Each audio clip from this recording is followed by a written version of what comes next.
Yo, what up, homies? We have a video here that's actually a little more bullish than usual, a little more moon boy than usual. Of course, I'm still going to show you the bear side of things. We got to look on both sides, because if you don't, well, you're probably going to get wrecked. So without further ado, guys, smack the subscribe button, smack the like button, and let's just get into it.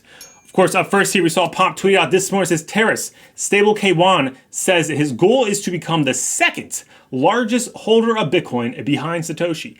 If you're not sure what this Terra, thing is regarding, it's regarding Terra Luna. So we go over here to the good old article here, guys. Terra Luna is acquiring so much Bitcoin, and here, let's learn a little about it. It says the acquisition is part of Terra's ambition to purchase a total of 10 billion USD worth of Bitcoin. It's a transformation from an algorithmic stablecoin to a Bitcoin-backed stablecoin. So taking their UST, instead of backing it by the good old, USD, they're backed by the good old BTC. Say that like 5 times in a row. It says, according to K1's tweet, this will usher in a new era of peer-to-peer electronic cash. UST with 10 billion plus in BTC reserves will open a new monetary era of the Bitcoin standard. I don't know about guys. I think Satoshi would be happy in his grave, or if he's still alive, who really knows? So that right there shows them, of course, they're acquiring more. This is the price surge for Luna obviously happened after the company said they purchased another $135 million to back the good old stablecoin. And then, of course, we have, once again, guys, a lot of articles saying this. On Monday, they did purchase $135 million worth of BTC, and they're continuing to buy more and more and more. Pomp actually said that right there on Monday was 3 times the amount that was mined on Monday. 3 times. I don't know. You guys don't have to be a math magician. But if they're buying 3 times the amount of Bitcoin that's being mined every single day, well, you don't have to be an economics major. You're just saying that's extremely bullish, okay? There's a lot of demand, low supply, going to the moon. Here we go. And as we see, it's not just, we don't just have Terra Luna. We have all these other major companies. Look at public companies that own Bitcoin. MicroStrategy Incorporated is always buying Bitcoin all the time. They have 125,000 BTCs. Not dollars, BTCs. Tesla, 42.9. I'm surprised it's not 42.420 or something like that. Just something funny because Elon's a troll. Galaxy Holdings, we got some other companies, guys. They have a lot. We scroll down here a little more. Guys, look, like countries that own the BTCs.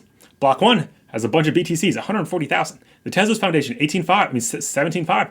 Grayscale Trust owns 3.065% of the 21 million supply. So they own basically 3.1% of the Bitcoin supply. Kind of insane in my humble opinion. So it's not just buying pressure from one entity. There's a lot of other companies, a lot of other, billionaires and millionaires that want to buy Bitcoin. So just keep that in mind. Now on to the good old price action of BTCs. So currently right now, guys, not really surprising that we're seeing this pullback here. We've talked about that 200 daily moving average. If you don't believe me, watch yesterday and the day before's video. We're getting rejected there. Not really that surprising. And I said I'd love to see us bounce off 45 to 46K. And guess what? We are right here at 45 and some change. So I want to see us stay above that. I don't want to see us get any lower than these tops right here. The lowest I want to see us go, which is around 44K, I don't really want to see us go there. But I want to stay above at minimum, like, the 44.3, 44.5. In that region, that would look very good in my humble opinion. Nice little rebound here, getting ready to come back up and then break the 200 daily moving average. That'd be extremely bullish, okay? But there's something else that's going on the chart. It's actually a higher time frame. Guys, I know not everybody's talks about this, but only 3-month chart. 3-month chart is a macro perspective in my humble opinion. Every single candle is 3 months. So just keep that in mind. Be very, clear about that. It's a quarterly chart. We have this candle right here. It will close in 3 hours and 33 minutes, which that just means that it's not closed yet. It's not finalized. But right now it's looking like a special kind of candle. You guys let me know down below what that looks like. And well, I'll tell you, it looks like a Dragonfly Doji. And according to the good old Investopedia, it says a Dragonfly Doji can occur after a price rise or price decline. We've obviously had our rise / trade sideways. And basically just says it has to be a T, which that's what we have, a very small wick at the top. And then it says the appearance of a Dragonfly Doji after a price advance warns of a potential decline. A move lower on the next candle provides confirmation. Of course, if you're going to trade this, you need to, of course, see confirmation in the next candle, which next candle will take another 3 months. This looks to me a long time. Obviously, here, you guys let me know down below. I would personally say we're obviously in an incline. I don't know about you guys. It looks like an incline and trend sideways. So this did not come after a decline. So it's actually not bullish. I know some people might mistake that, but based off, the actual literature about this, that's incorrect. This is actually a bearish sign. So hopefully it's completely wrong. And of course, just like it says, they need a confirmation on the next candle. And we know this next candle takes 3 months. So we could pump like crazy and then we could dump like crazy. So just keep that in mind. I'm not saying this is super bearish. We have to see confirmation for it to play out. But I do want to point out when we did have a good old, Dragonfly Doji on a bear run here, guys. After the top here in the summer of 19, we came down on the 2-month chart. We had basically a Dragonfly Doji. The wick was a little bit higher here than wanted, but it's close enough in my books. And of course, look at that, rallied up pretty well to the price action we have today. So and that was back in March 2020, which obviously was a great time to buy. That basically that massive wick formed because of Corona. So watch out, guys, you might get it.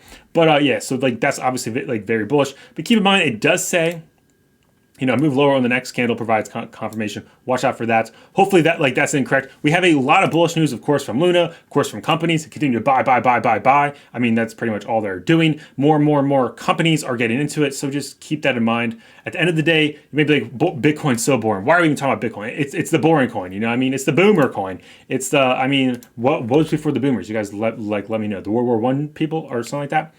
Yeah, so the whole point though is that whatever Bitcoin does, the market will follow. That's why if you want to see, obviously check out the Bitcoin price action, then check out the Bitcoin dominance, which has been going down. Guys, when Bitcoin dominance goes down, that's extremely bullish for altcoins. That just means more money is typically being poured into the good old altcoins. As of right now, Bitcoin broke out of that channel. It's going down. It's actually below the 200 daily moving average on the Bitcoin dominance. So I mean, guys, that's good. We are seeing altcoins, of course, they are flourishing. We pull up the bubble here.